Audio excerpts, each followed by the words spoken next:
இந்த கதையில ஹீரோயினுக்கு ஒரு அரிய வகை நோய் இருக்கும். அந்த பொண்ணோட உடம்புல பாடி டெம்பரேச்சர் அதிகமானாலும் சரி, கம்மியானாலும் சரி அவ இறந்து போயிருவா. இதனாலேயே ஹீரோ அந்த பொண்ண ரொம்ப பத்திரமா பார்த்துக்கிறான். இந்த பொண்ணுக்கு ஒரு நார்மலான வாழ்க்கை வாழணும்னு தான் ஆசையா இருக்கு. ஆனா பாவம் வீட்டுக்குள்ளேயே இருக்கிற மாரி இருக்கு. ஹீரோவோ டாக்டரா இருக்கிறதுனால இந்த பொண்ண பத்திரமா பார்த்துக்கிறான். ஒரு நாள் டெம்பரேச்சர் லோ ஆனப்ப இவன் ஹாஸ்பிட்டலுக்கு கூட்டிட்டு போய் காப்பாத்திடுறான். ஒரு நாள் ஹீரோவோ ஹாஸ்பிட்டல்ல முக்கியமான சர்ஜரி ஒண்ணு பண்ணிக்கிட்டு இருக்கான். அந்த டைம்ல ஹெவி மழை பெஞ்சுகிட்டு இருக்கு. இந்த பொண்ண பார்க்காமலே இருக்கான். எல்லாம் முடிஞ்சதுக்கு அப்புறம் வேகமா வீட்டுக்கு போய் பார்த்தா இந்த பொண்ணு பெட்ஷீட்ட பொத்திட்டு உட்காந்துருக்கா. கிட்ட போய் பார்க்கறான். அந்த பொண்ணு பாடியில டெம்பரேச்சர் டவுன் ஆகி கண்ணு திறந்தபடியே இறந்தும் போயிருக்கா.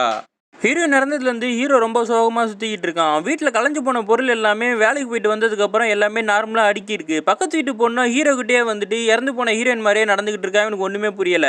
ஹீரோவோ சிசிடிவி கேமரா செட் பண்ணி பார்க்குறான். இந்த பக்கத்து வீட்டு பொண்ணு தான் எல்லாத்தையும் செட் பண்ணியிருப்பா. அந்த பொண்ணு ஹீரோ கிட்ட நெருங்கி பழகிட்டு இருக்கா. அவள் ஆக்சுவலி சின்ன பொண்ணே கிடையாது. இவளுக்கு ஒரு நோய் இருக்கும். அவளை சின்ன பொண்ணு மாதிரி எல்லாருக்கிட்டையும் காமிச்சிக்கிட்டு இருப்பா.